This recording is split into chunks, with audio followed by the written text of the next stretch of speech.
She was 8 months pregnant when her husband's mistress slapped her in court. What happened next exposed a murder, revealed her real father was the judge, and brought down a millionaire's empire. This is Sarah Mitchell's story, and by the end, you'll understand why 20 million people called it the slap heard around the world. But first, smash that subscribe button and bell icon, because stories like Sarah's deserve to be heard. Let's begin.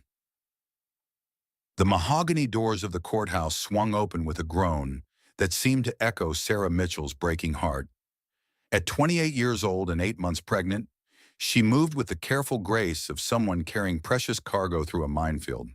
Her swollen belly stretched the fabric of her modest maternity dress, a stark contrast to the designer outfit she would have worn just 6 months ago, back when she still believed in fairy tales.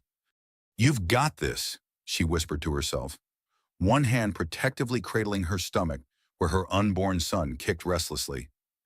The baby always seemed to know when she was anxious, responding to her emotional state with movements that felt like tiny protests against the chaos of the outside world. The courthouse corridor stretched before her like a tunnel of judgment. Fluorescent lights hummed overhead, casting harsh shadows that made everyone look guilty of something. Sarah's footsteps echoed off the marble floors, each click of her modest heels a countdown to the confrontation she'd been dreading for weeks. She'd arrived early, hoping to center herself before the divorce settlement hearing. Her millionaire ex-husband Richard would be there. Of course, probably with his attorney James Bradley, a shark in a $3,000 suit who'd made a career of helping wealthy men hide assets from their wives. But Sarah had her own legal champion now, Rebecca Taylor, a fierce advocate who'd taken her case pro bono after hearing about the narcissistic abuse Sarah had endured. The waiting area outside Courtroom 3 was nearly empty at this hour. Sarah lowered herself carefully onto a wooden bench, her back aching from the extra weight she carried. She closed her eyes and practiced the breathing exercises Dr. Patricia Holbrook had taught her in for 4 counts. Hold for 4, out for 4. Each breath was a small act of rebellion against the panic that threatened to overwhelm her. "You're not the naive girl who married him anymore," she reminded herself, feeling the baby shift position. "You're a mother now. You're strong." The transformation had been painful but necessary. 6 months ago, she discovered Richard's affair through a text message he'd carelessly left open on his tablet. Madison Cole, or Madison Williams, as Sarah had recently learned, was her real name wasn't just another woman. She was a predator who targeted Richard specifically because of his wealth, and Richard had fallen for it completely. Or perhaps he'd simply been looking for an excuse to discard his young wife, like last season's fashion. Sarah's phone buzzed with a text from Rebecca. "On my way. Remember, you don't have to speak to them before the hearing. Stay strong." The attorney's words were meant to comfort, but they also reminded Sarah of what was coming. This wasn't just about dividing assets or determining custody arrangements for their unborn child. This was about reclaiming her life from a man who'd systematically destroyed her self-worth over 3 years of marriage. Young love, her mother Helen had called it before she passed away 2 years ago. Be careful, sweetheart. Men like Richard don't marry women like us for love. Sarah hadn't understood then. She'd been 25, fresh out of graduate school with a degree in social work that she'd never gotten to use. Richard had swept her off her feet with private jets and charity galas, making her feel like she'd stepped into a different world. A better world, she'd thought. How wrong she'd been. The elevator dinged, and Sarah's entire body tensed. Even before she looked up, she knew who it would be.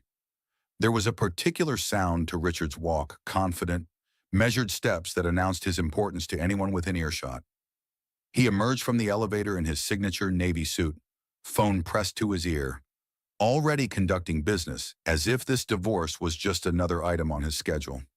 Behind him, clicking along in designer heels that probably cost more than most people's monthly rent, was Madison. She was everything Sarah wasn't: tall, sleek, with the kind of aggressive beauty that turned heads and broke hearts. At 35, she carried herself with the confidence of a woman who'd never heard the word no and wouldn't accept it if she did. Sarah instinctively placed both hands over her belly, as if she could shield her baby from the toxic energy that seemed to radiate from the approaching couple. Yes, couple. Richard hadn't even tried to hide it. His arm was around Madison's waist, and she leaned into him with the possessive air of a woman marking her territory. Well, well, Madison's voice cut through the corridor like a blade. Look who's here bright and early, trying to get sympathy points from the judge. Sarah, Richard didn't even look at his soon-to-be ex-wife. He continued his phone conversation as if she were invisible. Just another piece of furniture in the courthouse hallway. It was a practiced cruelty, this ability to make her feel like she didn't exist. Sarah didn't respond to Madison's taunt. Dr. Holbrook had taught her about Grey Rock technique, becoming as uninteresting as possible to avoid feeding the narcissistic supply. She kept her eyes down, focusing on the gentle movements of her baby. Oh, come on, Madison pressed, moving closer. Surely you have something to say, some pathetic plea about how Richard should think of his child. Newsflash, honey, he's already planning our family. Real children, not whatever mistake you're carrying. The words hit like physical blows, each one carefully calculated to wound. Sarah's hands trembled, but she didn't look up. She wouldn't give them the satisfaction. Madison, enough, Richard finally said, ending his call, but there was no real admonishment in his tone. If anything, he sounded amused. Save it for the courtroom. Why? Madison laughed, a tinkling sound that held no warmth. She needs to understand her place. Some little gold digger who thought she'd won the lottery. Well, sweetheart, lottery tickets expire. Sarah felt tears burning behind her eyes but refused to let them fall. Not here. Not in front of them. The baby kicked hard, as if sensing her distress, and she rubbed soothing circles on her belly. That's enough. A new voice entered the conversation, strong, authoritative, and unexpectedly familiar. Sarah looked up to see a woman striding toward them with purpose. She was in her early 30s, with auburn hair pulled back in a professional bun and eyes that blazed with righteous anger. She wore a sharp business suit and carried herself like someone used to being heard. And you are, Madison asked, her tone dripping with disdain. Emma Patterson, the woman replied, positioning herself between Sarah and her tormentors. Attorney, and you're about to be defendants in a harassment suit if you don't step back right now. Richard's eyes narrowed. Patterson, as in Judge Patterson. Emma smiled, but it didn't reach her eyes. The very same. Now, I believe my client has a right to wait for her hearing without being accosted. Your client, James Bradley, had arrived. Looking every inch the high-powered attorney he was, I wasn't aware Mrs. Mitchell had changed representation. I'm consulting, Emma said smoothly. And right now, I'm documenting what looks very much like intentional infliction of emotional distress on a pregnant woman. Would you like to continue? Ms. Cole, or should I say, Ms. Williams. Oh yes, we know all about your real name and your history. Madison's face paled slightly, but she recovered quickly. You don't scare me. I should, Emma replied. But please continue. Every word you say is just more evidence. The tension in the corridor was palpable. Richard finally seemed to realize the precarious position they were in. He took Madison's arm, steering her toward the other end of the hallway. Let's go. This isn't worth our time. As they walked away, Madison threw one last look over her shoulder, a promise that this wasn't over. Sarah finally allowed herself to breathe, looking up at the woman who'd appeared like a guardian angel. Thank you, she whispered.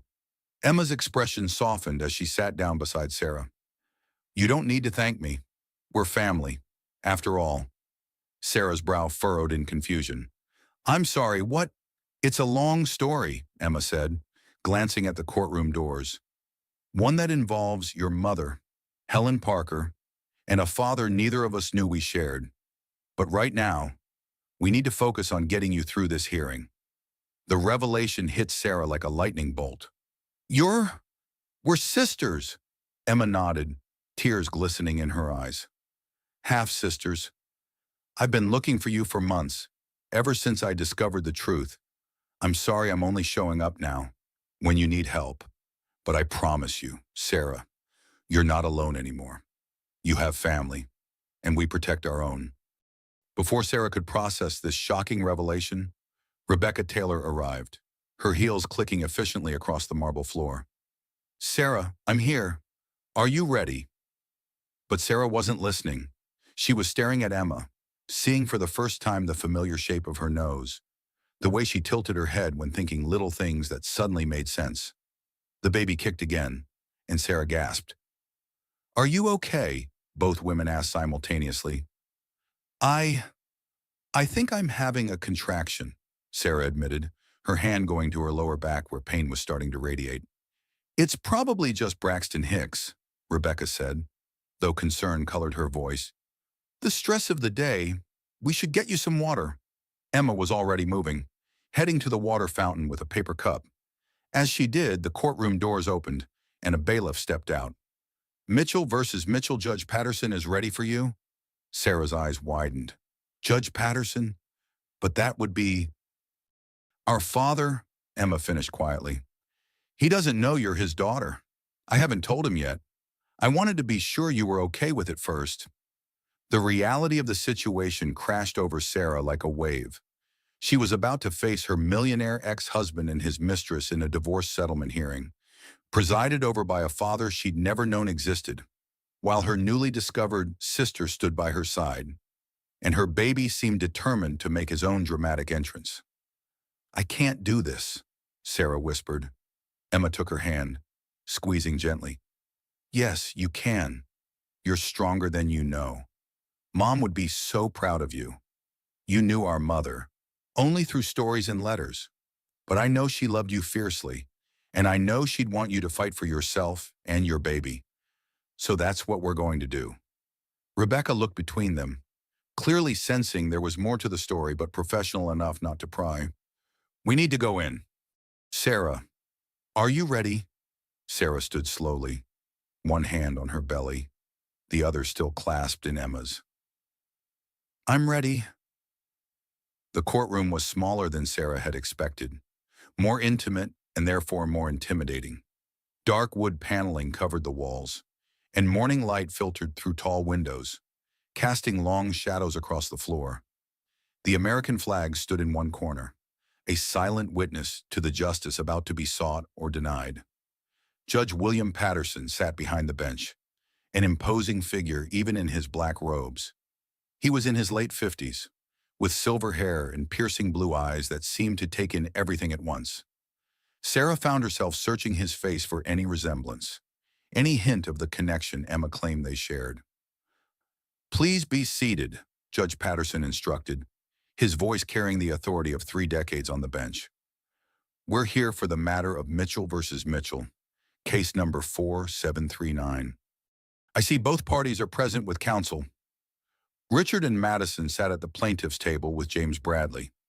Madison shouldn't have been there. She had no legal standing in the proceedings, but Richard's arrogance knew no bounds. He wanted Sarah to see them together, to rub salt in the wound.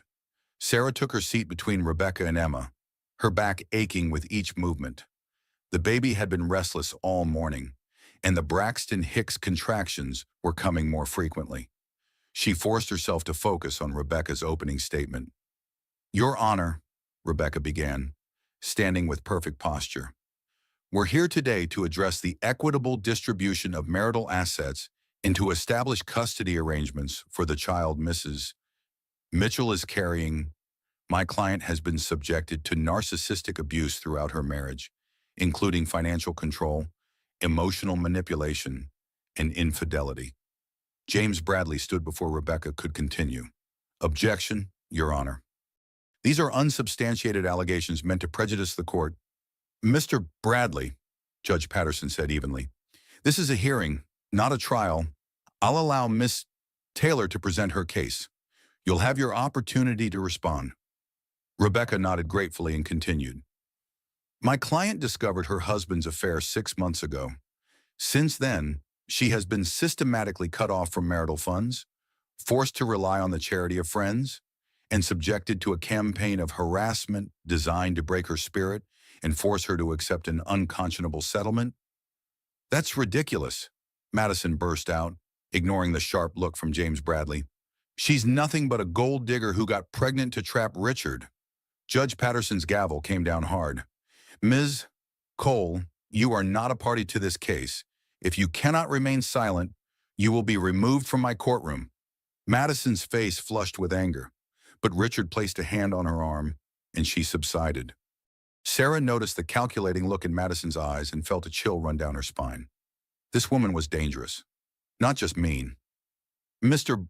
Bradley, Judge Patterson said, please present your client's position. James Bradley stood, adjusting his tie with practiced ease.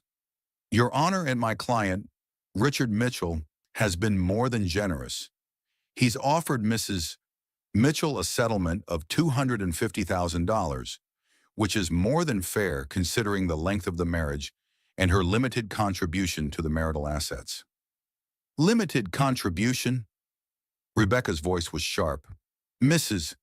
Mitchell gave up her career to support her husband's business endeavors. She hosted his events, managed his household, and provided the stable home life that allowed him to build his fortune. She was a housewife, Bradley countered dismissively. Hardly a challenging role. Emma's hand found Sarah's under the table, squeezing in silent support. Sarah felt another contraction, stronger this time, and had to bite her lip to keep from gasping. Judge Patterson reviewed the documents before him. I see here that Mr. Mitchell's net worth is estimated at $42 million. The proposed settlement represents less than 1% of that. Your Honor, Bradley said smoothly. Most of those assets were acquired before the marriage or through business ventures in which Mrs. Mitchell had no involvement. That's not entirely accurate, Rebecca interjected. She pulled out a folder of documents. We have evidence that several major deals were negotiated at social events organized and hosted by Mrs. Mitchell. Her social connections, particularly through her late mother's charity work, were instrumental in Mr. Mitchell's business expansion. Richard scoffed audibly. This is ridiculous. Sarah didn't do anything but spend my money and play house. Mr. Mitchell, Judge Patterson warned, you'll have your opportunity to testify if necessary. The hearing continued with both sides presenting financial documents and arguing over asset division. Sarah tried to focus, but the contractions were getting stronger and closer together. This wasn't Braxton Hicks. This was real labor, 3 weeks early. Your Honor, Rebecca was saying, we also need to address the issue of custody. Mr. Mitchell has indicated he wants full custody of the child. That's correct, Bradley confirmed. My client questions the paternity and believes Mrs. Mitchell is unfit to raise the child given her emotional instability. Emotional instability. Rebecca's voice rose. She's been abused for 3 years. Any emotional distress she's experiencing is a direct result of Mr. Mitchell's actions. These are serious allegations, Judge Patterson said, his eyes moving between the parties. Mr. Mitchell, are you truly questioning the paternity of this child? Richard stood, his expression cold. Your Honor, my wife was desperate to keep me. I wouldn't put it past her to have gotten pregnant by someone else to trap me in the marriage. Sarah gasped, both from the cruel words and from another contraction. Emma noticed her distress immediately.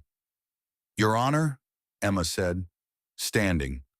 My client needs a brief recess. But Madison had noticed too, and something ugly flashed in her eyes. She stood abruptly, shaking off Richard's restraining hand. Oh, please, Madison said loudly. She's faking it for sympathy, just like she's been faking being a victim this whole time. Miss Cole, sit down, Judge Patterson ordered. But Madison was beyond listening.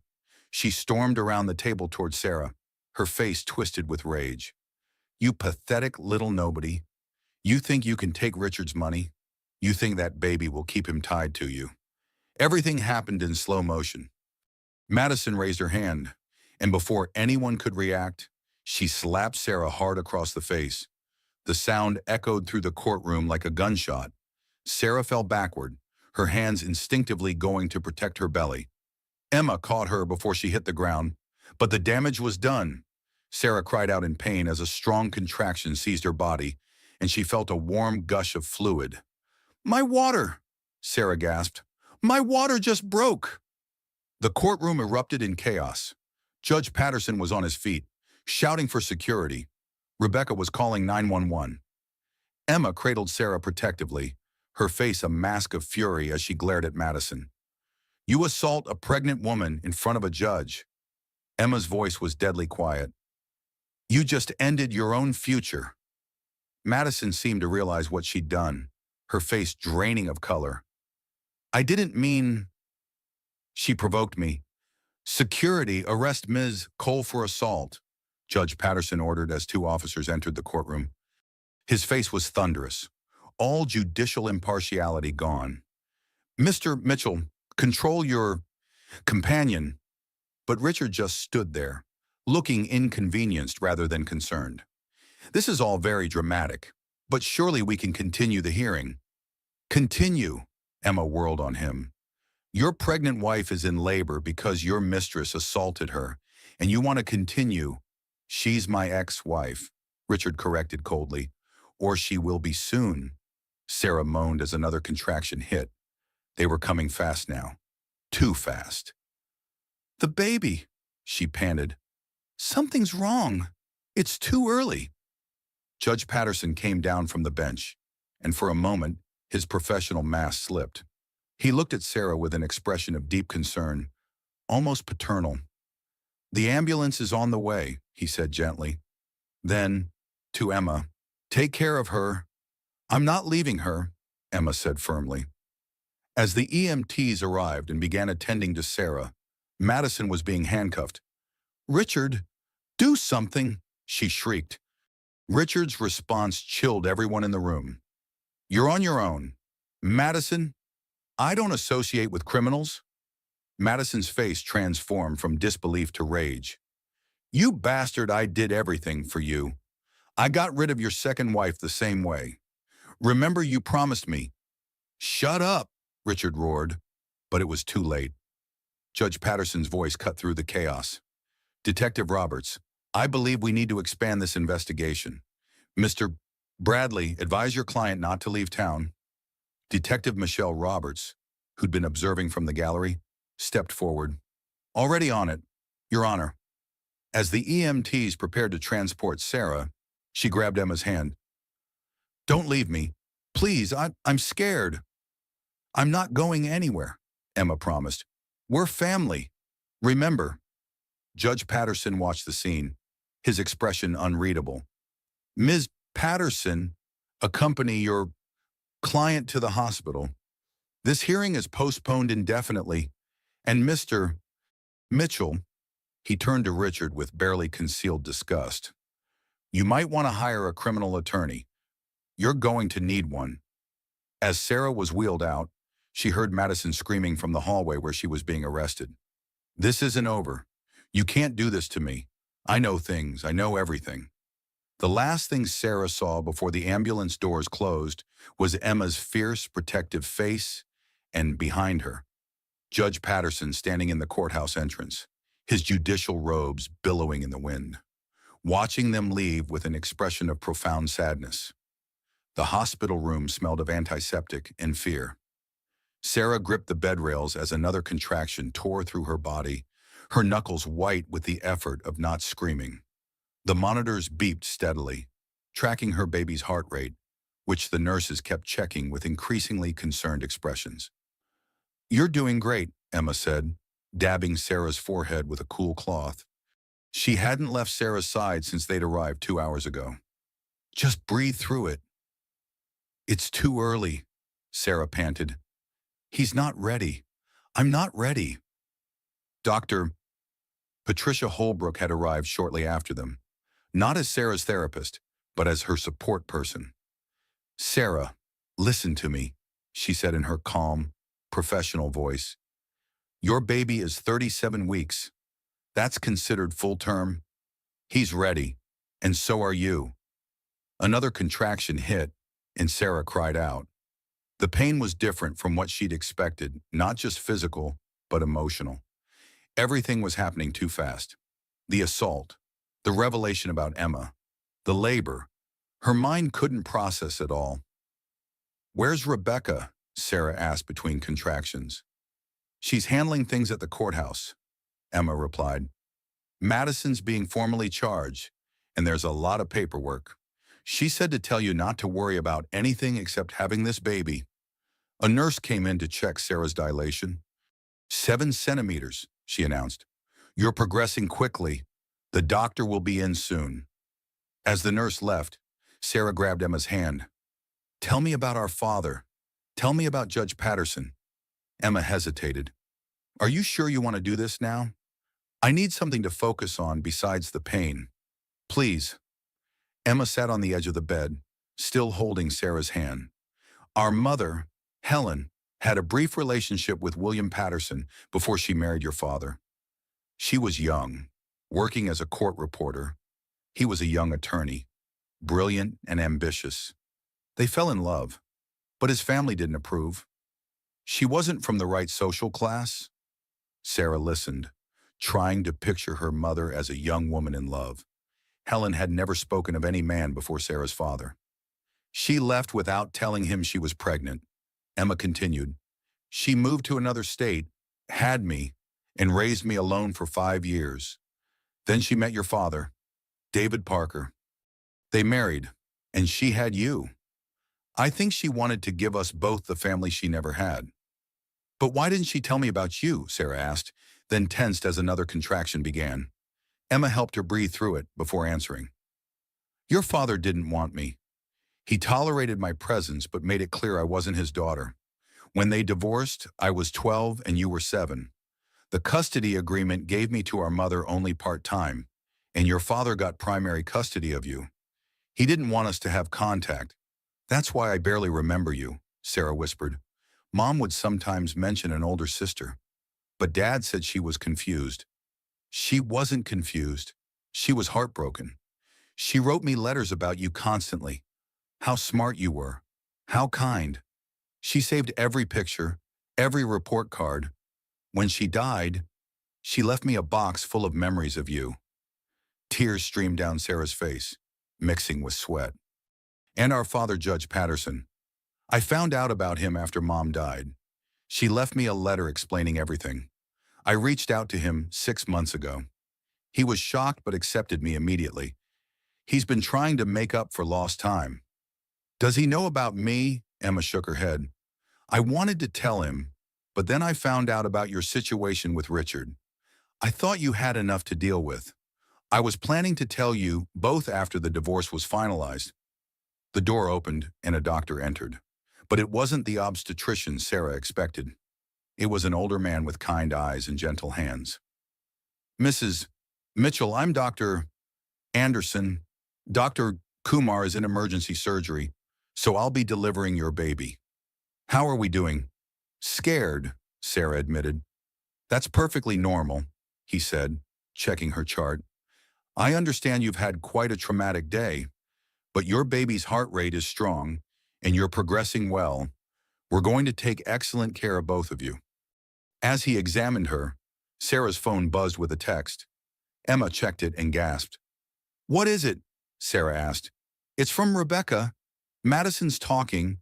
She's confessing to everything, including—" Emma trailed off. "Including what? Including what happened to Richard's second wife? Sarah, she pushed her down the stairs when she was pregnant. The baby died, and the wife committed suicide. Madison and Richard covered it up." Sarah felt sick. "Oh my God. He knew what she was capable of, and he brought her near me." "Don't think about that now," Dr. Holbrook interjected. "Focus on your breathing. Focus on your baby." But Sarah couldn't stop thinking about it. The pattern was clear now. Richard picked young, vulnerable women, used them, and then discarded them when someone more interesting came along. And Madison had been his willing accomplice, eliminating obstacles. "I could have been next," Sarah whispered. But you weren't, Emma said firmly. You're here, you're safe, and you're about to bring a beautiful baby into the world. Another contraction hit, this one so strong that Sarah screamed. Dr. Anderson checked her again. 10 centimeters. It's time to push. The next hour was a blur of pain and effort. Sarah pushed with everything she had, Emma holding one leg and a nurse holding the other. Dr. Holbrook stood by her head, coaching her through each push. I can't, Sarah sobbed after what felt like the 100th push. I'm not strong enough. Yes, you are, Emma said fiercely. You survived Richard. You survived Madison. You survived years of abuse. You can do this. Think of your mother, Dr. Holbrook added. Think of Helen's strength. It's in you. Sarah thought of her mother, of the secrets she'd kept, the pain she'd endured. She thought of the sister she'd lost and found again. She thought of the father she'd never known was watching over her in that courtroom. And she found a reserve of strength she didn't know existed. One more big push, Dr. Anderson encouraged.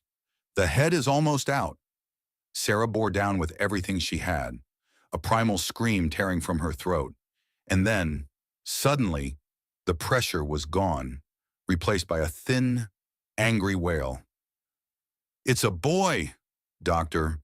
Anderson announced, placing the squirming, crying baby on Sarah's chest. A perfect, healthy boy. Sarah looked down at her son through tears of joy and exhaustion.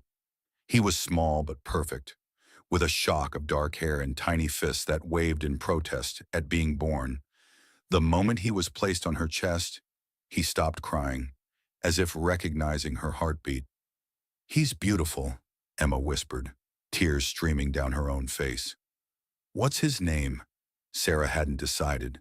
She'd gone back and forth on names for months. But looking at him now, she knew. William, she said softly. William Patterson Parker, after both his grandfathers. Emma's hand flew to her mouth. Sarah. He should know where he comes from. All of it. The good and the complicated. Dr. Holbrook smiled. Your mother would be so proud.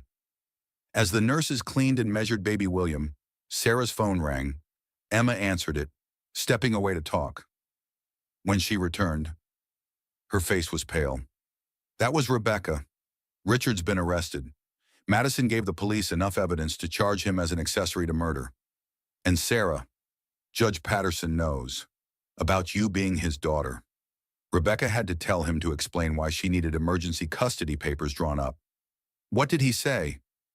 He's on his way here, if you don't want to see him. No, Sarah interrupted. I want to meet him. William should know his grandfather. An hour later, after Sarah had been moved to a recovery room and William had been fed for the first time, there was a soft knock at the door. Judge Patterson entered, still in his judicial robes, his face a mix of emotions Sarah couldn't read. He stood at the foot of her bed, seemingly at a loss for words. Finally, he spoke, his voice thick with emotion. I had 2 daughters. All this time, I had 2 daughters, and I didn't know. Mom never told you, Sarah asked. He shook his head. After Emma found me, I wondered if Helen had other children, but I never imagined. You were in my courtroom today. My daughter was being hurt in front of me, and I didn't know. You protected me anyway, Sarah pointed out, even without knowing. May I? He gestured toward the baby. Sarah nodded, and Emma carefully placed William in his grandfather's arms. Judge Patterson looked down at his grandson with wonder. He's named after you, Sarah said quietly. And my adoptive father. I want him to know his whole family history. Helen would have loved this, Judge Patterson said, his voice breaking. She always wanted our families to be together. We are now, Emma said, putting an arm around Sarah. Maybe not in the way she imagined, but we're here. As they sat together, 3 generations united by secrets, pain, and ultimately love, Sarah felt something she hadn't experienced in years: hope. The road ahead would be difficult. There would be trials, literally and figuratively. Richard and Madison would have to face justice. Sarah would have to rebuild her life as a single mother. But she wasn't alone. She had a sister who'd searched for her, a father who'd unknowingly protected her, and a son who would grow up surrounded by love instead of narcissistic abuse. The baby stirred in his grandfather's arms, and Judge Patterson began to hum softly an old lullaby that Sarah recognized with a start. Her mother used to hum the same tune. "Mom taught you that?" Emma asked, apparently recognizing it too. "No," Judge Patterson said softly. "I taught it to her. She must have remembered." In that moment, Sarah understood that love could transcend time, secrets, and even death. Her mother had given her more than she'd ever known: a sister's protection, a father's justice, and the strength to stand up to those who would harm her. 3 days after William's birth, Sarah sat in her hospital bed, finally able to process everything that had happened. The small room had become a sanctuary of sorts, filled with flowers from well-wishers and guarded by hospital security after Richard's arrest made national news. Emma arrived early that morning with coffee and bagels, a routine they'd quickly established. She moved around the room with easy familiarity, adjusting blinds and organizing the growing pile of legal documents that seemed to multiply daily. "The media is calling it the slap heard around the world," Emma said, showing Sarah her phone. "The video has gone viral. 20 million views and counting." Sarah winced. "There's video to courthouse security camera. It's actually helping our case. The public is completely on your side. Madison attacking a pregnant woman in court. Even Richard's PR team can't spin that." Baby William stirred in his bassinet, making small sucking sounds. Sarah reached for him, still marveling at how natural it felt to be his mother. "What's the latest from Rebecca?" Emma's expression grew serious. "Richard's bail was set at $5 million. He posted it immediately. Of course, Madison's was set at $500,000, but no one's come forward to pay it. So she's still in jail and singing like a canary. Detective Roberts says she's given them enough to put Richard away for 20 years. Financial fraud, conspiracy, and potentially murder charges for his second wife." Sarah adjusted William's position, letting him nurse. "I still can't believe he knew. When Madison said she'd done it before?" "Don't think about that," Emma said firmly, sitting on the bed beside her. "Focus on this little guy and getting better." "I can't stop thinking about it, though. What if I hadn't found out about the affair? What if I'd stayed? Would I have been next?" Emma took her free hand. "But you didn't stay. You got out. You're safe. Because of you. If you hadn't shown up at the courthouse, I should have come sooner. I watched you for weeks, trying to figure out how to approach you. I was scared you'd reject me." Sarah squeezed her hand. "How could I reject you? You're my sister. The sister I always wanted but thought I'd imagined." They sat in comfortable silence for a moment, watching William nurse. Then Emma spoke again, her voice tentative. "Can I tell you something about why I became a lawyer?" Sarah nodded, sensing this was important. "When I was 15, I was in an abusive relationship," Emma began. "He was older, 18. Everyone thought he was perfect, good grades, star athlete, charming. But behind closed doors, he was controlling, manipulative. He isolated me from friends, monitored my phone, told me I was nothing without him." Sarah's heart ached for her sister. "Emma, it went on for a year before Mom found out. She'd been suspicious, but I was good at hiding the bruises. When she finally saw them, she didn't hesitate. She marched down to the police station and filed charges. Then she found me the best therapist and lawyer she could afford." "What happened to him?" "He pled down to a misdemeanor and got probation, but Mom made sure everyone knew what he'd done. She protected me fiercely, even when I was angry at her for ruining my life, as I called it then." Emma's eyes were distant, lost in memory. "She told me something I'll never forget. She said, 'Women have to protect each other because the world won't do it for us. We're each other's safety net.'" "That sounds like Mom," Sarah said softly. She talked about you constantly during that time. How she wished you could know me, support me. She said sisters were supposed to face these things together. And now we are, Sarah said. Just 20 years late. Emma laughed, wiping tears from her eyes. Better late than never. There was a knock at the door, and Rebecca Taylor entered, looking every inch the powerful attorney despite having clearly pulled an all-nighter. Good morning, ladies. How's our little warrior? She smiled at William, who had finished nursing and was now sleeping contentedly. Perfect, Sarah said. What's the news? Rebecca's smile turned predatory. Oh, I have such good news. Richard's assets have been frozen pending the criminal investigation. The forensic accountants found hidden accounts worth millions that he didn't disclose. We're talking massive financial fraud. What does that mean for the divorce? It means you're getting everything you deserve and more. But that's not even the best part. Rebecca pulled out her tablet. Madison's confession included details about Richard's business practices. Apparently, he's been using his company to launder money for some very unsavory people. Sarah's eyes widened. Money laundering? The FBI is now involved. Richard Mitchell is going down, and he's going down hard. Emma whistled low. He really thought he was untouchable. Men like him always do, Rebecca said, until they face women who refuse to be victims. Dr. Patricia Holbrook entered then, carrying a small teddy bear. I hope I'm not interrupting. I wanted to check on my favorite patient. We were just discussing Richard's impending downfall, Emma said with satisfaction. Dr. Holbrook set the bear in William's bassinet. How are you processing all of this? Sarah, it's a lot of change very quickly. Sarah considered the question. I feel free. For the first time in 3 years, I feel like I can breathe.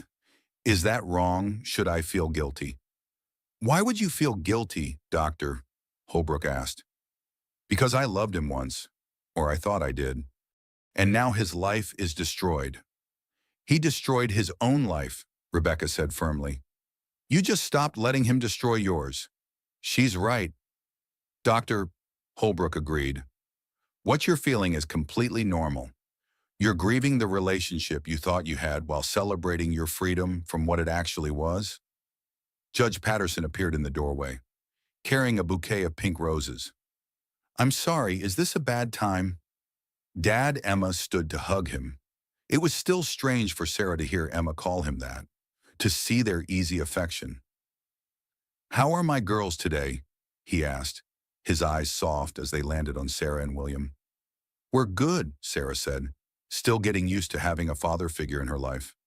William's eating well and sleeping better. May I? He gestured toward the baby. Sarah nodded, and he carefully picked up his grandson, holding him with practiced ease. You've done this before? She observed. Emma had terrible colic as a baby, he said, then caught himself. I mean, that's what your mother told me when we reconnected briefly when Emma was about 1. I got to hold her a few times before she disappeared again. Emma finished. It's okay. Dad, we all did what we thought was best at the time. As Judge Patterson rocked William, Rebecca's phone buzzed. She checked it and gasped. What now? Sarah asked, almost afraid to know. Madison's lawyer just contacted me. She wants to make a deal. Full testimony against Richard in exchange for a reduced sentence. What kind of testimony? Emma asked. Everything. Every crime. Every affair. Every financial manipulation. She has recordings. Sarah. She secretly recorded Richard for years as insurance. The room fell silent as they absorbed this information. She was planning to blackmail him, Sarah said slowly. That's why she was so confident. Exactly. But she didn't count on him throwing her under the bus the moment she became inconvenient. Judge Patterson spoke carefully. I shouldn't comment on an active case, but speaking purely as a grandfather, I hope justice is served fully. It will be, Rebecca promised. I'll make sure of it. Dr. Holbrook checked her watch. I have to go, but Sarah, I want to see you next week for a session. You're going to need support processing all of this. After she left, Sarah looked around the room at her assembled support system, her sister, her father, her attorney. 6 months ago, she'd felt completely alone. Now she had a family, a real family that chose to stand by her.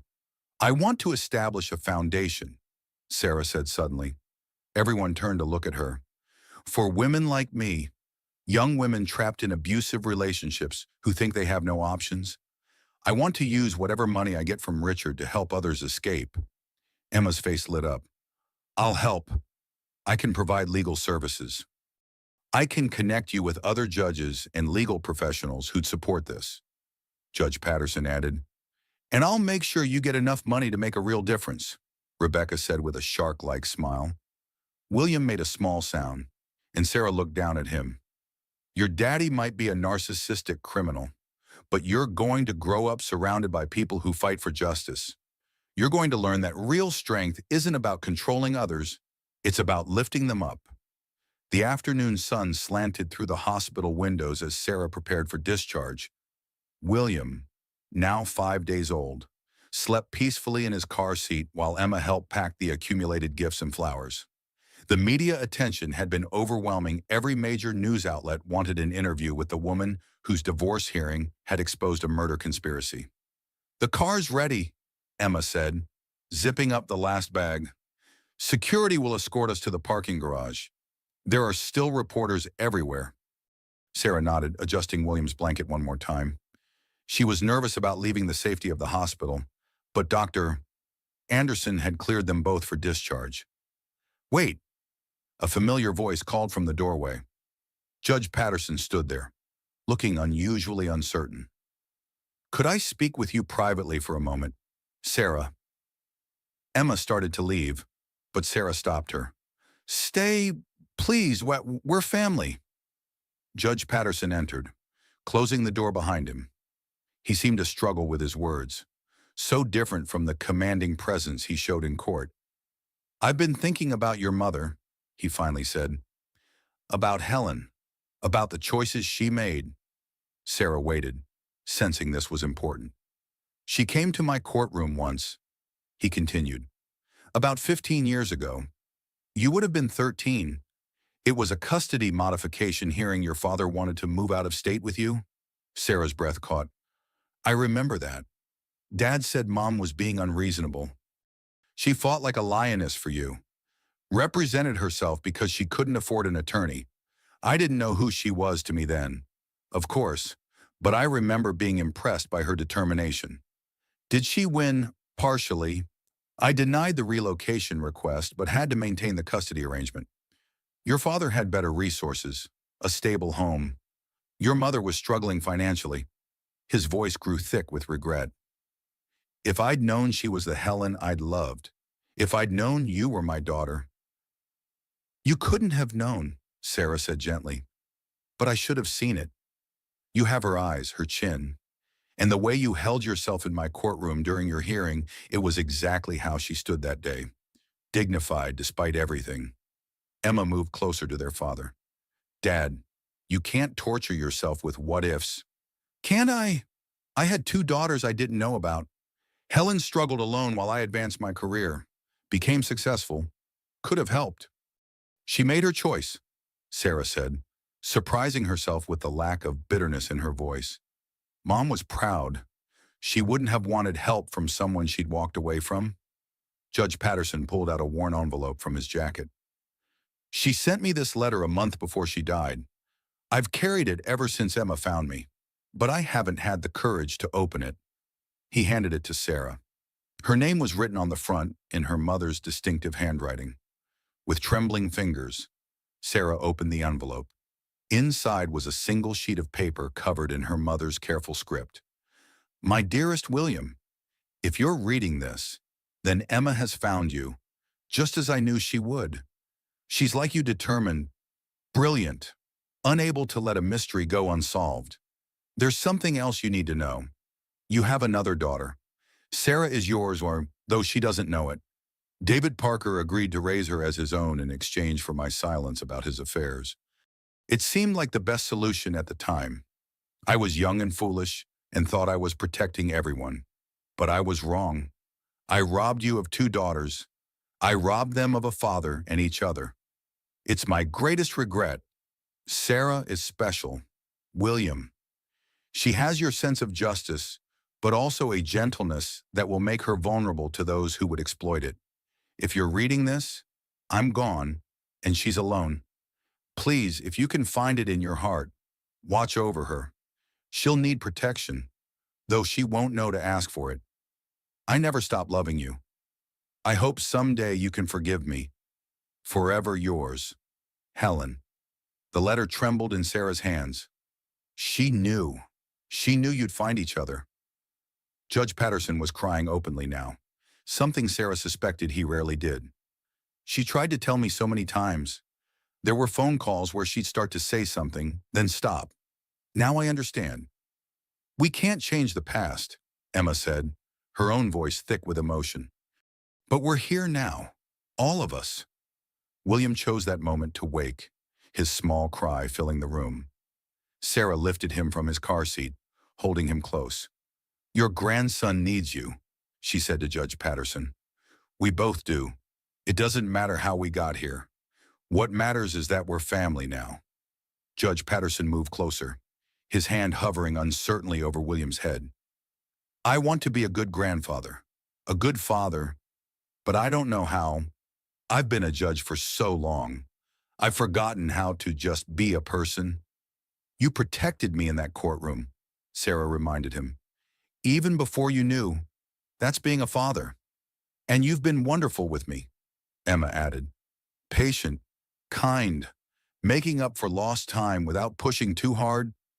You girls are being too generous, he said, but Sarah could see how much their words meant to him. Rebecca Taylor entered without knocking, her face grim. We have a problem. Everyone tensed. Richard's out on bail and he's been giving interviews. He's spinning the story, claiming Madison manipulated him, that he's a victim too. Some people are buying it. Sarah felt the familiar flutter of panic in her chest. He's trying to control the narrative. Not on my watch, Rebecca said firmly. I've arranged for you to do one interview, just one, with a journalist I trust. We tell your story, the whole story, and then we let the legal system do its work. I don't know if I'm ready. You are, Emma interrupted. You're the strongest person I know. She's right, Judge Patterson said. And you won't be alone. We'll all be there with you. Sarah looked down at William, who was gazing up at her with unfocused eyes. For him, she could do anything. When, she asked Rebecca, tomorrow afternoon, at Emma's apartment, neutral territory, comfortable setting. Speaking of which, Emma said, you're both coming home with me. I have plenty of room, and you shouldn't be alone. Sarah started to protest, but Emma cut her off. Mom would haunt me if I let you go anywhere else. Besides, William needs to know his aunt's place. It's going to be his second home. As they prepared to leave, Detective Michelle Roberts arrived. Mrs. Mitchell, I'm sorry to bother you, but I have news. Good or bad? Sarah asked warily. Both. Madison's agreed to testify. She's given us everything: documents, recordings, even video. Richard's going to prison for a very long time. And the bad news, he's liquidating assets quickly, trying to hide money offshore. We're working to stop it, but some damage has been done. Rebecca's eyes flashed. How much? About 10 million so far. But don't worry, we're tracking it. And with the hidden accounts we found, there's still plenty for Mrs. Mitchell and William. It's not about the money, Sarah said quietly. It never was. It's about justice. And you'll have both, Judge Patterson said with the authority of his position. I may have to recuse myself from the criminal case, but I have colleagues who will ensure justice is served. As they made their way to the parking garage, surrounded by security and family, Sarah felt a strange sense of peace. The man she'd married had turned out to be a monster, but from the ashes of that relationship, she'd gained so much more. Thank you, she said to Emma as they reached the car. For what? For finding me? For being my sister? for not giving up. Emma hugged her carefully, mindful of William between them. Family doesn't give up. Mom taught us that. Judge Patterson loaded the bags into the trunk, looking more like a regular grandfather than a distinguished jurist. Helen would be so proud, he said softly. Of both of you. Emma's apartment was a revelation, spacious, modern, but warm, with photographs covering every surface. Sarah discovered that many were of her, pictures Emma had found or their mother had sent over the years. It was like seeing her life through someone else's eyes. This is from your high school graduation, Emma said, pointing to one photo. Mom was so proud. She cried for hours after. Sarah traced the image with her finger. She looked so young, so hopeful. I thought she didn't come because she didn't care. Your father wouldn't let her. She watched from across the street. The interview was in 2 hours. Rebecca had prepared Sarah with potential questions, but nothing could really prepare her for telling her story to the world. William was nursing when the journalist arrived, a woman in her 40s named Patricia Chen, with kind eyes and a reputation for handling sensitive stories with care. Thank you for trusting me with this, Patricia said, setting up her recorder. I want you to know that you have complete control. If you need to stop at any time, we stop. Sarah nodded, adjusting William in her arms. Emma sat beside her. Judge Patterson stood behind the couch, and Rebecca positioned herself where Sarah could see her for support. Let's start from the beginning, Patricia said gently. How did you meet Richard Mitchell? Sarah took a breath and began. I was 25, working at a charity fundraiser. He was charming, successful, everything I thought I wanted. He pursued me relentlessly, flowers, gifts, surprise trips. I thought it was romantic. Now I know it was love bombing. When did things change? Gradually. So gradually I didn't notice at first. He'd make comments about my friends being jealous of our relationship, suggest I didn't need to work since he could provide everything. Before I knew it, I was isolated, financially dependent, and completely under his control. Tell me about the narcissistic abuse. Sarah looked at William, drawing strength from his peaceful face.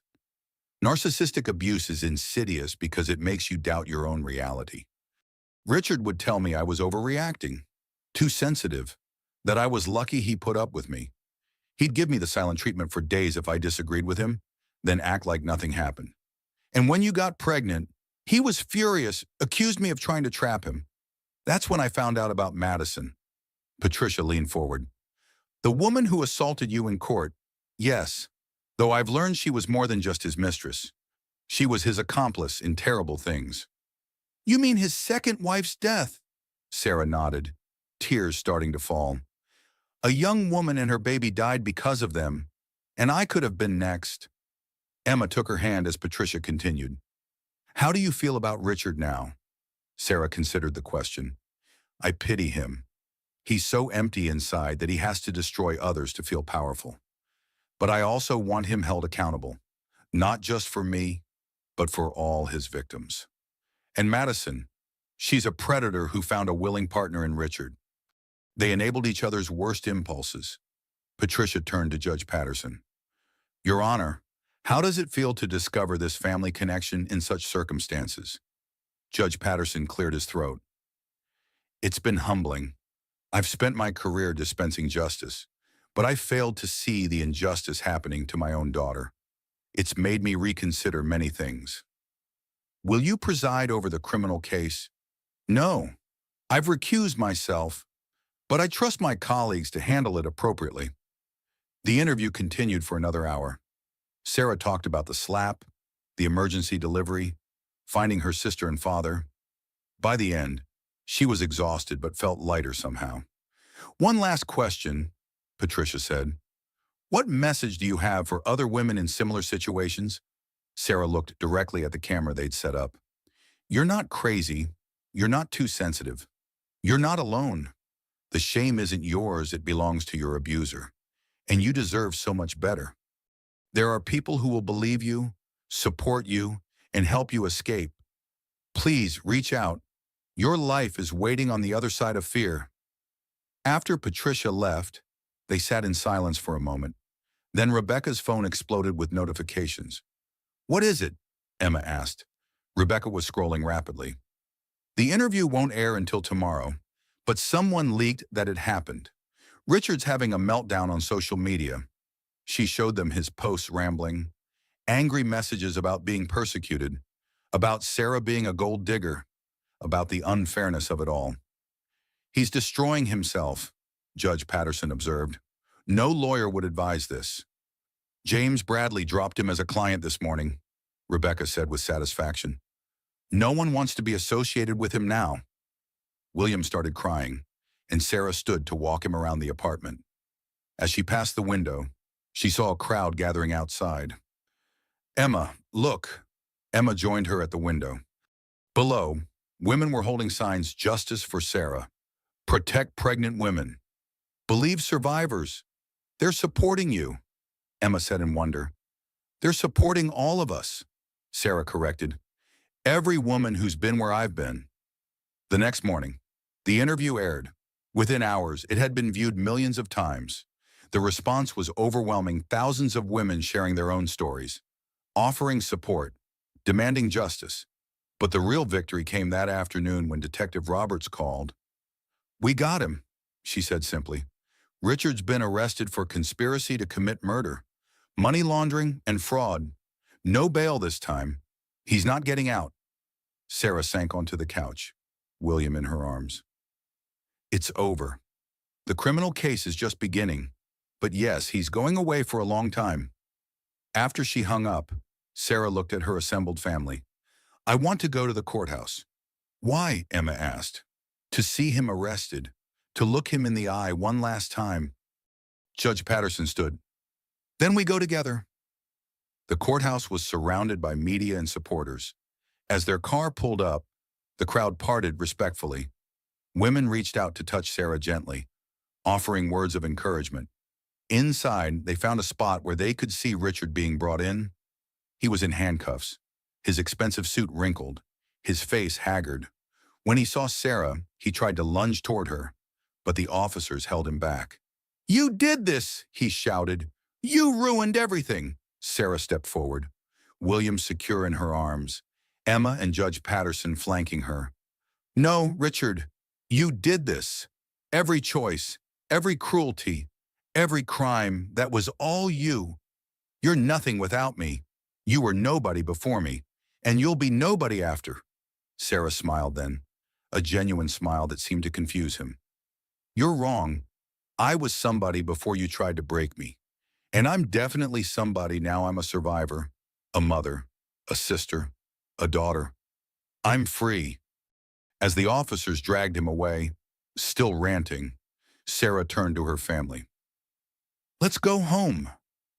Outside, the crowd had grown. Someone started clapping, then another, until the sound was thunderous.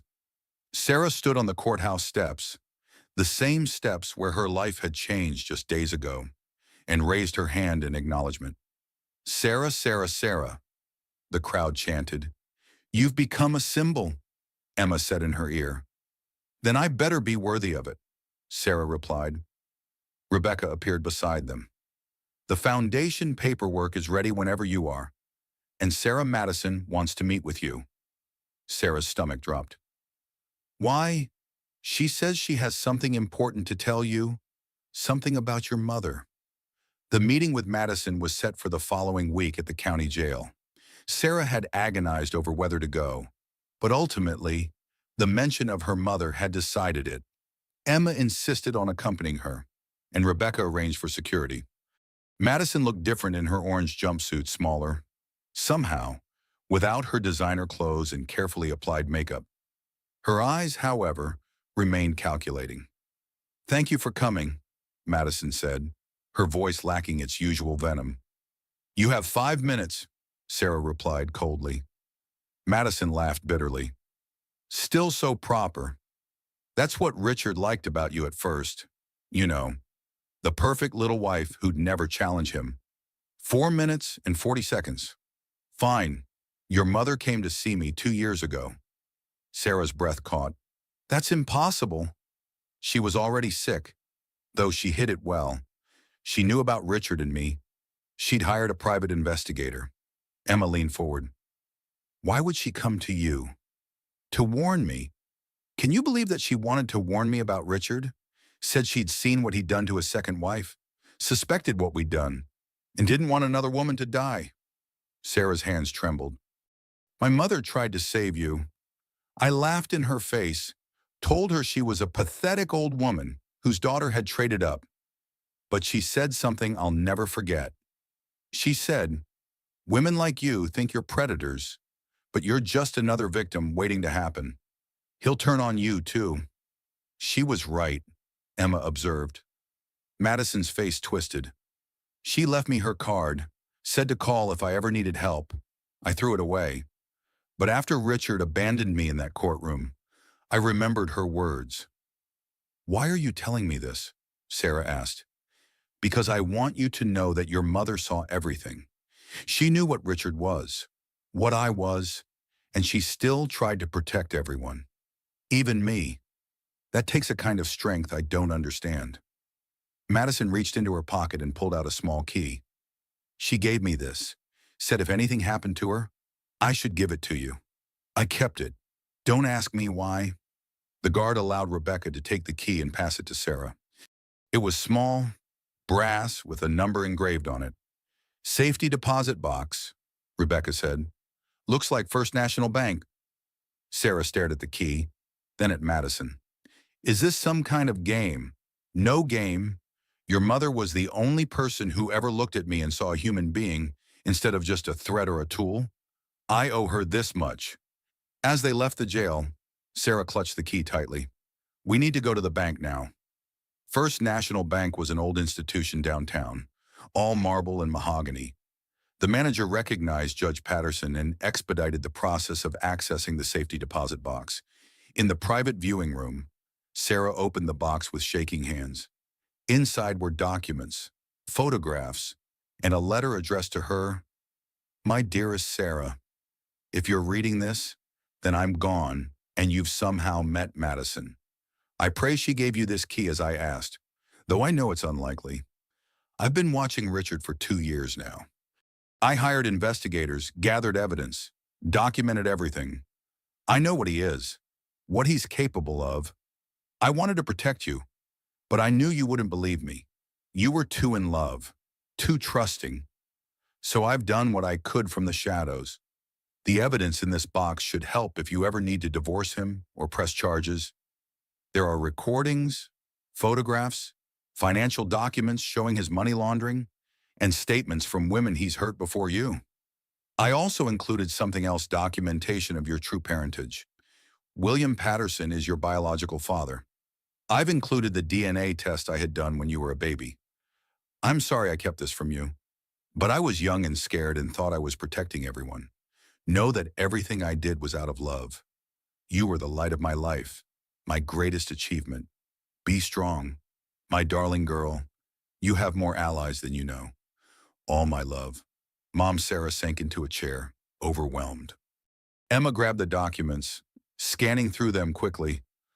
Oh my God, Sarah, this is everything.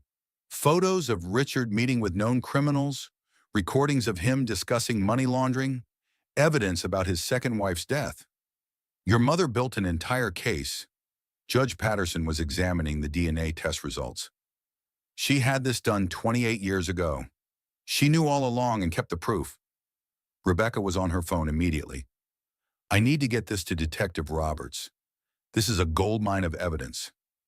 But Sarah was reading another letter. This one's shorter, to Emma. I know you'll find Sarah eventually. You're too stubborn not to. Please protect her. She doesn't have your strength, your experience with fighting back. Be the sister I couldn't let you be. Love. Helen. Emma was crying now, holding the letter. She knew I'd come for you. She orchestrated all of this, Sarah said in wonder. Even from beyond the grave, she was protecting us. There was a knock on the door. The bank manager entered, looking concerned. Judge Patterson, There's a Mr. Mitchell here demanding access to this box. He says his wife, ex-wife, Sarah corrected firmly, and he has no legal right to this box. Shall I call security? Judge Patterson stood. No, I'll handle this. He walked out, and they could hear his voice, authoritative and cold. Mr. Mitchell, you're violating the restraining order by being within 500 feet of Sarah. You have 30 seconds to leave before I have you arrested. Richard's response was inaudible, but they heard footsteps retreating quickly. Judge Patterson returned. He's gone, but he knows we have something. Good, Sarah said with newfound steel in her voice. Let him worry. That evening, they gathered at Emma's apartment to go through everything. The evidence was damning. Richard would likely spend the rest of his life in prison. But it was the personal items that affected Sarah most. Photos of her mother watching her from afar at graduations, recitals, her wedding, always there, always protecting, even when Sarah didn't know. She was my guardian angel, Sarah whispered. William began crying, and Sarah picked him up from his bassinet. As she held him, she felt her mother's presence somehow, approving, proud. We should use this for the foundation, Sarah said suddenly. Some of these documents detail Richard's hidden assets. Once they're seized, that money could help so many women. The Helen Parker Foundation, Emma suggested, for women escaping narcissistic abuse. Perfect, Judge Patterson agreed. Your mother's legacy of protection continuing. As they planned and discussed, Sarah felt a shift inside herself. She wasn't just a survivor anymore. She was becoming a warrior, like her mother, like Emma. The pain was transforming into purpose. Her phone buzzed with a text from an unknown number. This isn't over. Richard, Rebecca said, looking at the message. He's desperate. Let him be, Sarah said, surprising herself with her calm. He can't hurt us anymore. Mom made sure of that. She looked around the room at her family, her support system, her future. Richard had tried to break her, but instead, he'd freed her to become who she was meant to be. 2 months later, Sarah stood outside the courthouse once again, but this time, she stood tall. William, now 3 months old, was in Emma's arms, and Judge Patterson flanked her other side. The criminal trial was beginning, and she would be the star witness.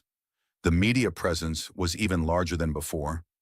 The story had gone international, a young pregnant woman assaulted in court, discovering her family, exposing a murder. It had everything drama, justice, family reunions, and a villain everyone loved to hate. You don't have to do this, Rebecca said for the 10th time. Your mother's evidence is enough. I need to, Sarah replied. For closure, for all his victims. Inside, the courtroom was packed. Richard sat at the defense table with his new attorney, looking gaunt and angry. Madison was being tried separately and had agreed to testify against him in exchange for a reduced sentence. The prosecutor, District Attorney James Morrison, was known for his thorough preparation and devastating cross-examinations. He'd told Sarah that with her mother's evidence and Madison's testimony, conviction was all but certain. The prosecution calls Sarah Mitchell to the stand. Sarah walked forward, each step measured and confident. She'd practiced this moment with Dr. Holbrook, visualizing herself strong and composed. After being sworn in, she sat and looked directly at Richard for the first time since his arrest. He tried to intimidate her with his stare, but she didn't flinch. Mrs. Mitchell, Morrison began, please tell the court about your marriage to the defendant. Sarah spoke clearly, detailing the progression from love bombing to isolation to abuse. She talked about the financial control, the gaslighting, the constant criticism that had worn away her self-esteem. He told me I was lucky he chose me, she said, that no one else would want someone as pathetic as me. He said it so often I started to believe it. When did you discover the affair? 6 months before the divorce hearing. I found texts between him and Madison Cole, also known as Madison Williams. How did that discovery affect you? I was devastated but also relieved. It gave me a reason to leave that others would understand. Leaving because of emotional abuse felt harder to justify, even to myself. Morrison introduced the evidence photos, recordings, financial documents. Each piece painted a picture of Richard as a calculating criminal who used his wealth and charm to destroy lives. Mrs. Mitchell, were you aware of what happened to the defendant's second wife? Not until Madison confessed. But looking back, there were signs. Richard would sometimes say things like, "You don't want to end up like Caroline." I thought he meant divorced. Now I know he meant dead. Richard's attorney, Paul Stevens, stood for cross-examination. He was young, hungry, clearly trying to make a name for himself. "Mrs. Mitchell, isn't it true that you married my client for his money?" "No, I married him because I thought he loved me. But you enjoyed the lifestyle his wealth provided." "I enjoyed sharing a life with someone I thought was my partner. The money was never what mattered." "Yet here you are seeking a significant divorce settlement." Sarah's voice grew stronger. "I'm seeking what's fair after years of unpaid labor as his wife, hostess, and emotional support. And more importantly, I'm seeking support for our son, who deserves to be provided for by his father. A son whose paternity my client questions." Sarah felt Emma tense in the gallery but remained calm. "Richard knows William is his son. The DNA test confirmed it. His denial is just another attempt to avoid responsibility." Stevens tried various angles, but Sarah had been well prepared.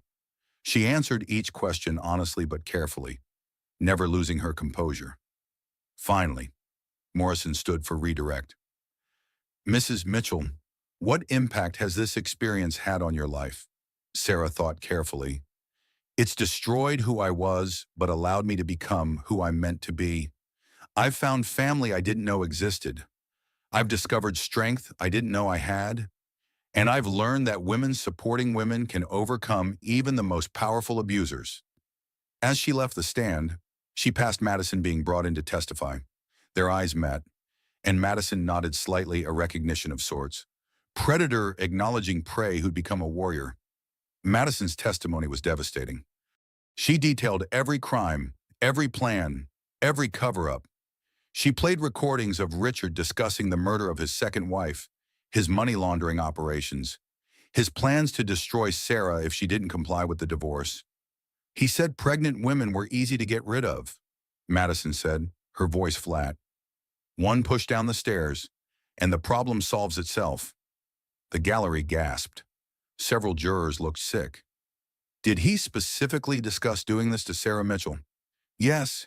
He said if she fought the divorce, we'd handle her like we handled Caroline." Richard jumped up. "You lying bitch, you said you'd protect me." The judge banged his gavel. "Mr. Mitchell, control yourself or you'll be removed." "She's lying. This was all her idea. She's the one who pushed Caroline." Madison smiled coldly. "I have the recording of you telling me to do it.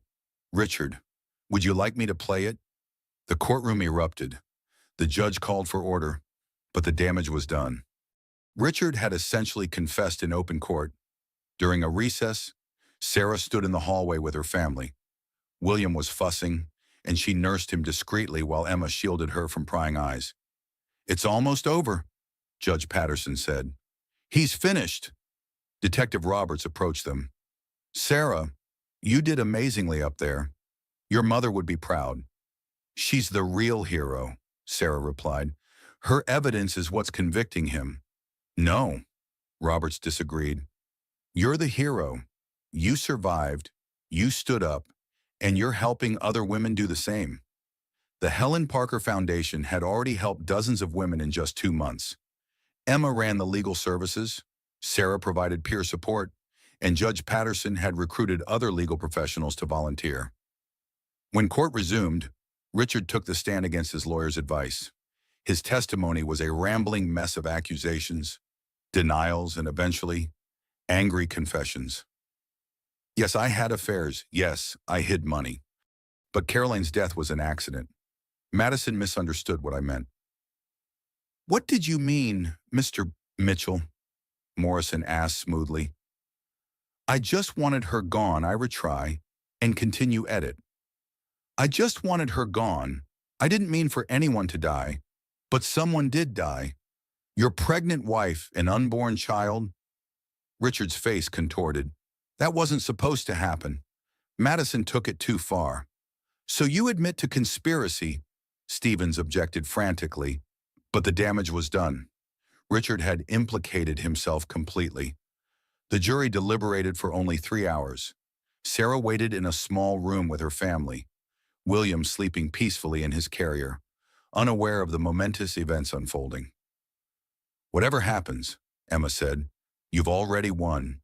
You're free, you have William, and you have us. And the foundation is helping so many women, Rebecca added. Your story has inspired a movement.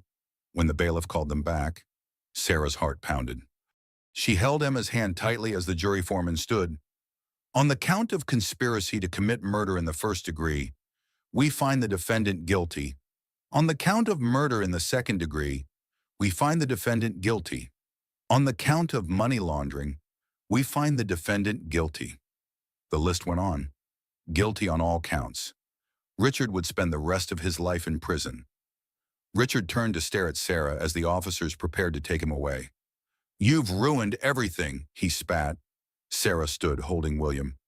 No, Richard, I've reclaimed everything. My life, my dignity, my family. You're the one who lost everything, and you did it to yourself. As he was led away in shackles, Sarah felt a weight lift from her shoulders. It was truly over. Outside the courthouse, hundreds of supporters had gathered. They cheered as Sarah emerged, many holding signs with messages of support and solidarity. Patricia Chen was there with her camera crew. Sarah, how do you feel, free? Sarah said simply. And grateful. Grateful for my sister who found me, my father who protected me without even knowing who I was, and my mother who protected me even after death. What's next for you? Raising my son to be a good man, growing the foundation, helping other women find their freedom. Any words for women in similar situations? Sarah looked directly into the camera. You are stronger than you know. Your abuser wants you to believe you're weak, that you need them. But it's a lie. They need you, your energy, your light, your strength. Take it back. Walk away. Run if you have to. There's a whole community waiting to catch you. That evening, they gathered at Judge Patterson's house, a beautiful colonial he'd rarely used, preferring his city apartment. But now it was filling with family. Emma had moved some things over, planning regular visits. Sarah and William had their own room for whenever they wanted to stay. I never thought I'd have this, Judge Patterson said, watching William sleep in his arms. A family, grandchildren. Helen gave me this gift, even though I didn't deserve it. She forgave you, Sarah said softly. She wanted us all to be together. Emma raised her wine glass. To Helen Parker, the strongest woman we never fully knew. To Mom, Sarah agreed, raising her water. To the mother of my children, Judge Patterson added, his voice thick with emotion. As they toasted, William opened his eyes and made a happy gurgling sound, as if agreeing with the sentiment. Later, Sarah stood on the porch, looking at the stars. Emma joined her, wrapping an arm around her shoulders. Do you ever wonder what would have happened if Mom had lived?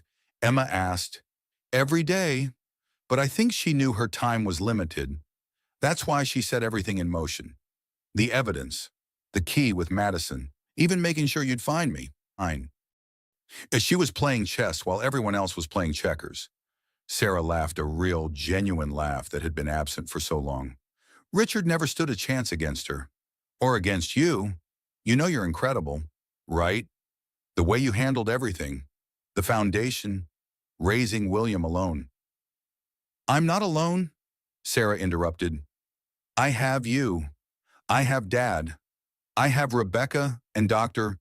Holbrook and all the women who've reached out to support me. The sisterhood, Emma said with a smile. The sisterhood, Sarah agreed. William started crying inside, and Sarah went to tend to him. As she nursed her son in the rocking chair her father had bought, she thought about the journey that had brought her here. The pain had been unbearable at times, but it had forged her into someone unbreakable. Her phone buzzed with a message from a woman in Texas. "Your story saved my life. I left him today." Sarah smiled through tears. This was her purpose now, not just surviving, but helping others survive too. 6 months after the trial, the Helen Parker Foundation hosted its first major fundraising gala. The ballroom of the Grand Harbor Hotel was transformed into an elegant space filled with supporters, survivors, and advocates. Sarah stood at the entrance, greeting guests. William balanced on her hip in a tiny tuxedo. "You clean up nice," Emma said, approaching in a stunning burgundy gown. "You too," Sarah replied. "Is Dad here yet?" "He's inside, charming donors. Turns out judges have excellent fundraising skills." The foundation had grown exponentially. They now had a staff of 23 safe houses and had helped over 200 women escape abusive relationships. The media attention from the trial had brought donations flooding in, but more importantly, it had brought awareness. Rebecca approached with a tall woman in an elegant suit. "Sarah, this is Dr. Amanda Foster. She runs a similar foundation in California and wants to discuss a partnership." As Sarah chatted with Dr. Foster, she noticed a familiar figure across the room.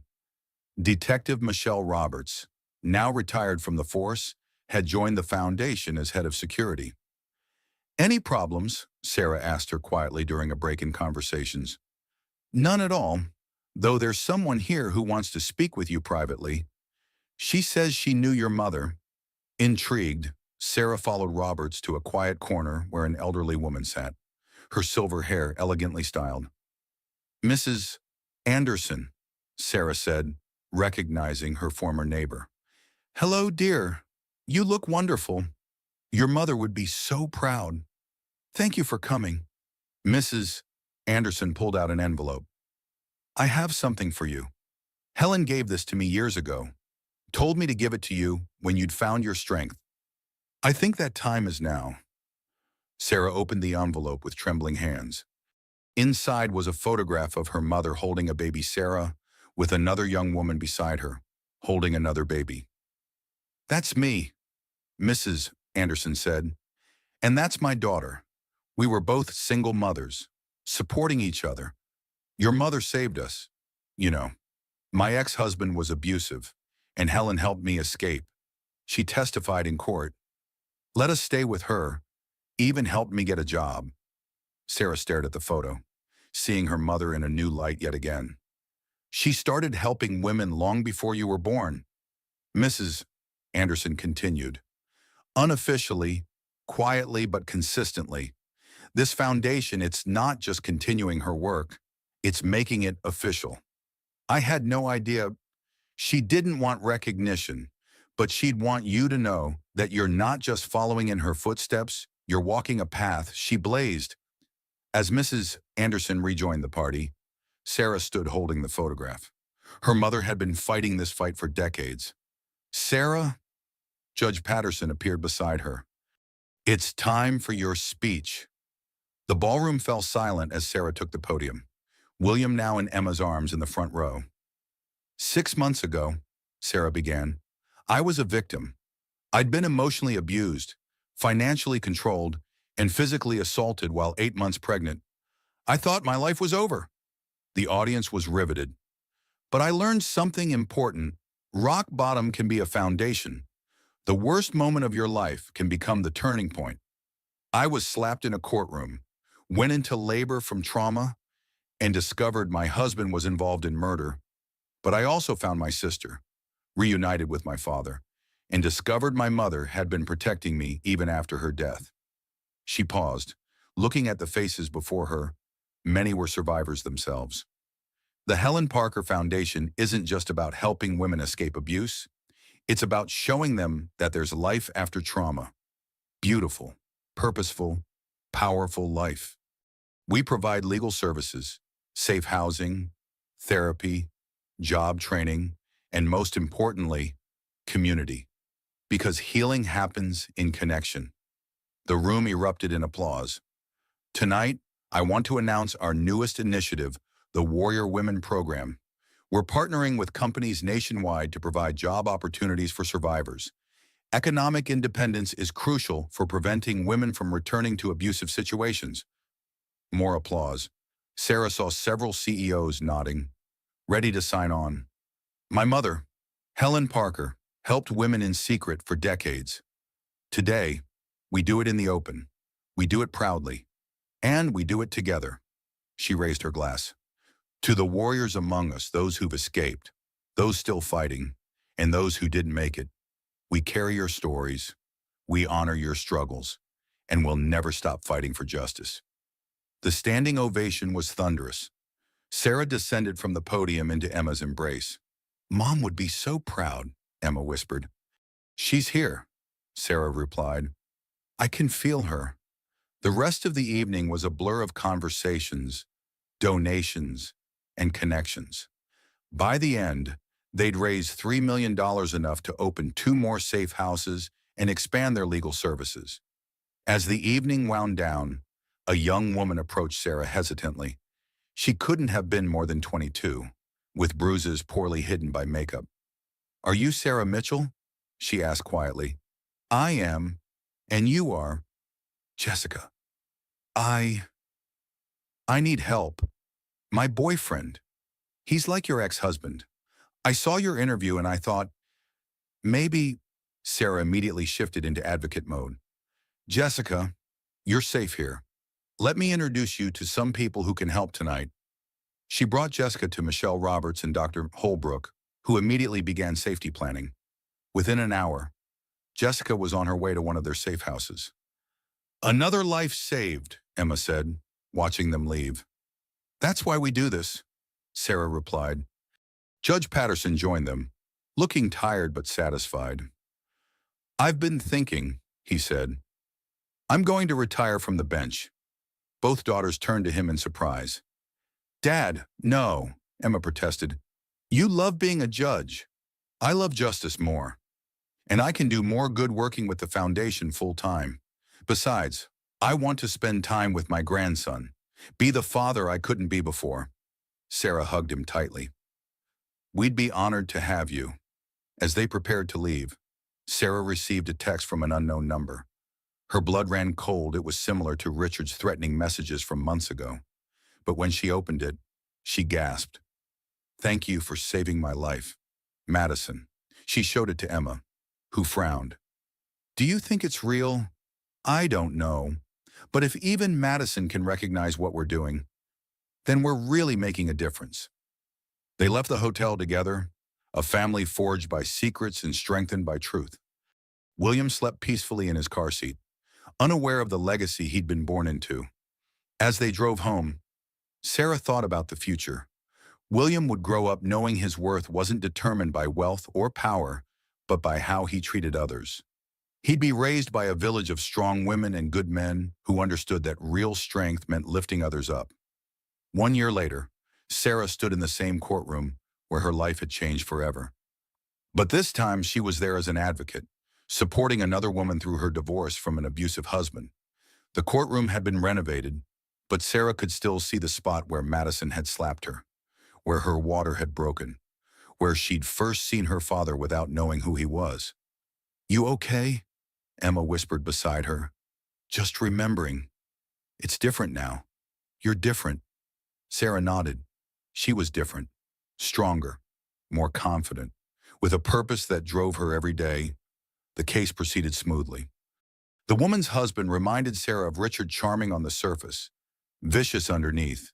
But this woman had the foundation's full support from day one. She wouldn't suffer in silence for years like Sarah had. After the hearing, they met with the client in the foundation's new legal office, conveniently located across from the courthouse. You did great, Monica, Sarah assured her. The judge saw through his act. Because of your mother's evidence guidelines, Monica said gratefully. The documentation system you created, it saved me. Sarah had turned her mother's meticulous evidence gathering into a template for other women. The Helen Protocol, as they called it, had become standard practice for documenting abuse. William toddled into the office he was walking now, getting into everything. Judge Patterson, or Grandpa Judge, as William called him, was close behind. "Sorry," he said. He escaped from the playroom. Mama William reached for Sarah, who scooped him up. "This is my son," she told Monica. "Proof that beautiful things can come from terrible situations." Monica smiled, the first genuine smile Sarah had seen from her. "He's perfect." "He's stubborn," Emma corrected, ruffling William's hair. "Like his mother." As Monica left with renewed hope, Sarah's phone rang. It was Rebecca. "Turn on the news," she said urgently. Sarah flipped on the office television. The breaking news banner read, "Richard Mitchell found dead in prison." Sarah sank into a chair, William still in her arms. The reporter continued, "Mitchell, who was serving life for murder and conspiracy, was found in his cell this morning. Officials are calling it suicide, though an investigation is ongoing." Sarah felt nothing or everything. She couldn't tell. "Are you okay?" Judge Patterson asked gently. "I don't know. I thought I'd feel something more." Relief, sadness. "But I just feel empty." Dr. Holbrook, who'd been observing a therapy session, joined them. "That's normal. Sarah, he was a significant part of your life, even if it was traumatic. It's okay to have complicated feelings." William squirmed to get down and toddled to his toy corner. Sarah watched him. This perfect little person who existed because of her relationship with Richard, but who would never know his father's cruelty. "He can't hurt anyone anymore," Emma said quietly. "No," Sarah agreed. "He can't." The news continued. Madison had been transferred to a psychiatric facility after multiple suicide attempts. She'd apparently had a complete breakdown, haunted by the ghosts of her victims. "I pity her," Sarah said, surprising herself. "She's living in a hell of her own making." That evening, they held an emergency board meeting for the foundation. The media would want statements, and they needed to be prepared. "We express condolences to any who mourn him," Sarah said carefully to the assembled board. "But our focus remains on supporting survivors and preventing future tragedies." "Well said," Judge Patterson agreed. After the meeting, Sarah walked through the foundation's main office. The walls were covered with photos and thank you letters from women they'd helped. Over 300 now, with more reaching out every day. She stopped at a new addition, a portrait of Helen Parker, painted by one of the survivors who'd rediscovered her artistic talents after escaping abuse. "Hi, Mom," Sarah said softly. "Richard's gone. It's really over." Emma joined her. "You know what today is," Sarah thought. "Tuesday. It's the anniversary. 2 years since the slap." Sarah laughed, a sound that would have seemed impossible 2 years ago. "The slap that changed everything." "The slap heard around the world," Emma corrected. "Though I prefer to think of it as the day our family truly found each other." William toddled over, clutching a picture book. "Story, Mama." Sarah picked him up. "What story would you like?" "Dragon story. The one where the princess saves herself from the dragon." William nodded enthusiastically. As Sarah read to her son, surrounded by her chosen family in the foundation, built on her mother's legacy, she realized something profound she'd won. Not just survived, but actually won. Richard had tried to diminish her. Madison had tried to destroy her, and society had tried to silence her. But she'd emerged stronger than all of them. Her phone buzzed with a message from a woman in Australia. "Your story gave me courage to leave, starting my new life today." Then another from Texas. "The foundation's resources saved me. 1 year free now." And another from Japan. "Opened our own Helen Parker Foundation branch. 20 women safe so far." Sarah smiled through tears. Her mother's ripples had become waves, crossing oceans, saving lives. Mama crying. William asked, concerned. Happy tears, baby. Mama's crying, happy tears. Judge Patterson took a photo of them all, Sarah with William, Emma beside them, him standing proud behind his daughters. It would later become the Foundation's official photo, representing the family that trauma had broken, but love had rebuilt. That night, after William was asleep, Sarah stood on the balcony of her new apartment, bought with her own money from her speaking engagements and book deal. The city sparkled below, full of stories, struggles, and survivors. Emma joined her with 2 cups of tea. Proud of you, she said simply. For what? For becoming who you are, for not letting them win, for turning pain into purpose. I had help. You, Dad, Rebecca, Dr. Holbrook, Mom from beyond. But you did the work. You chose to fight back, to heal, to help others. They stood in comfortable silence. Sisters who'd found each other through tragedy, but built something beautiful from it. Sarah's phone rang. It was Patricia Chen, the journalist who'd interviewed her. Sarah, I have news. The documentary about your story just won an Emmy. And more importantly, domestic violence hotline calls have increased 400% since it aired. You're saving lives. After she hung up, Sarah looked at the stars and thinking of her mother. We did it, Mom, she whispered. We changed the world, just like you always believed we could. A shooting star streaked across the sky, probably just a coincidence. But Sarah chose to see it as a sign. Helen Parker's daughters were carrying on her work, and somewhere, somehow, she knew and was proud. The auditorium was packed with over 1,000 people.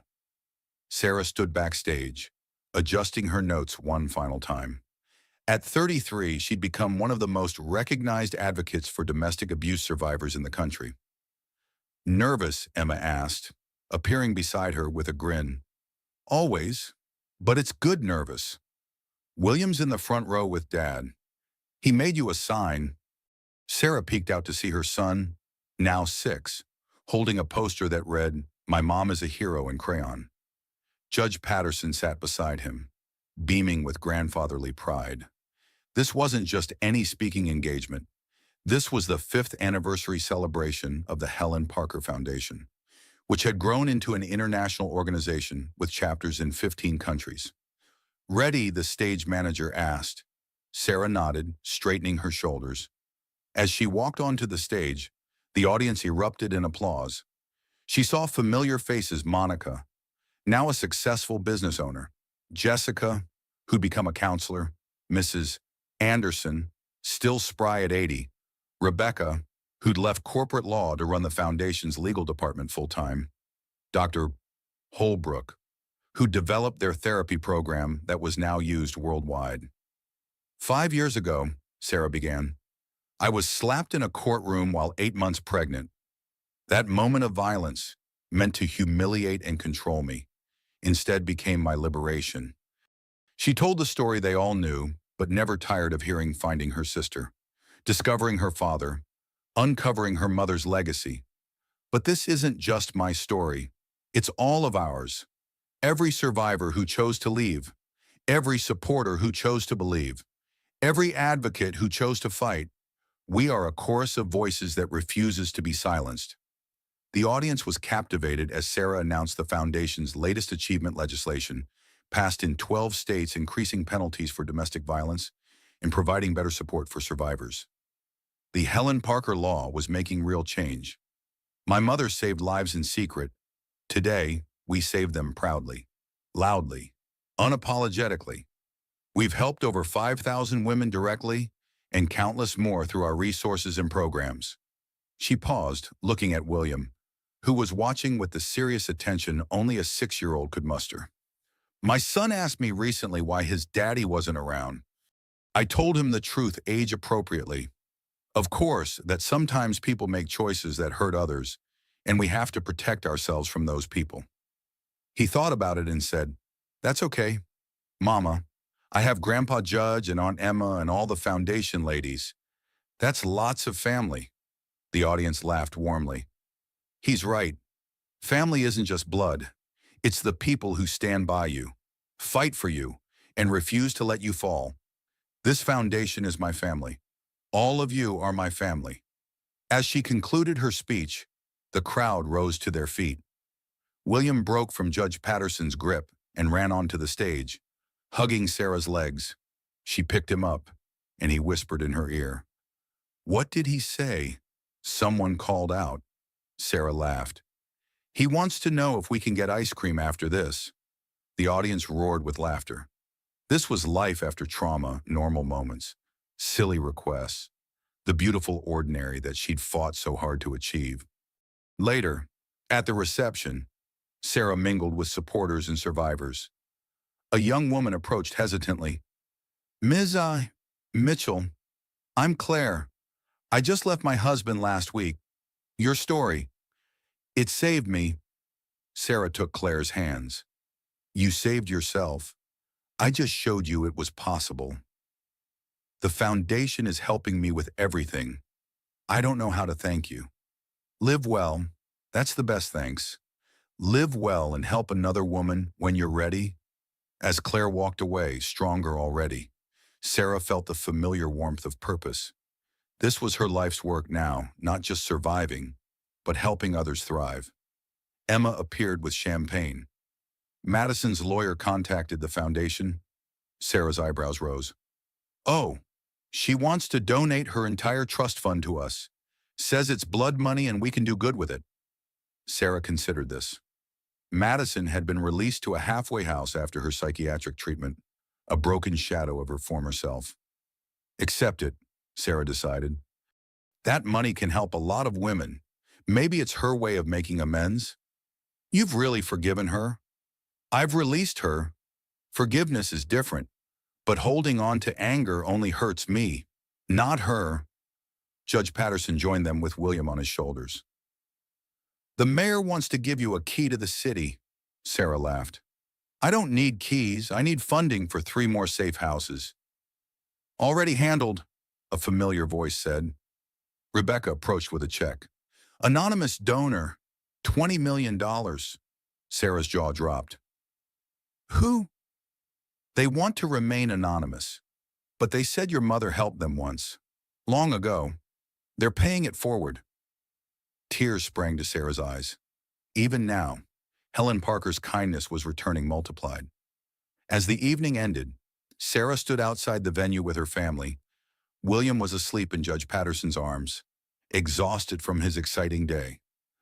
"Look," Emma said, pointing to the building across the street. A massive billboard had been erected, the Helen Parker Foundation breaking the silence, building the future. Below it was a photo of Helen, young and smiling, holding baby Sarah. "When did you do this?" Sarah asked her father. "Today, I wanted to surprise you.